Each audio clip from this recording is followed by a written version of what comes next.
zolang die wolf er is, die blijft gewoon voor de pret blijft die beesten aanvallen en doden. En dat moeten we echt zo snel mogelijk zien te stoppen. Dus wat mij betreft moet er veel haast gemaakt worden met die afschaling van de beschermde status. Ja, maar nou had het ik voordeel dat de wolf hier is, Zuid-natuurmonumenten.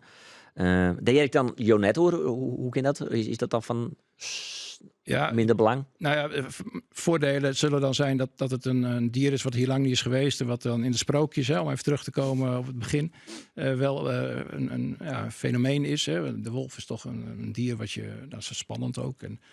Maar hij heeft hier niks te zoeken. En, Als je natuurmonumenten jouwt omdat de wolf er waarom kwam, is dat heel goed is dat de natuur weer hersteld is. En dat het goed is dat hij het bloot vanwege de biodiversiteit van het land. En dat het ook goed is voor de stand van herten, reeën, et cetera. Noem maar op. Ja, dat is een manier om ernaar te kijken.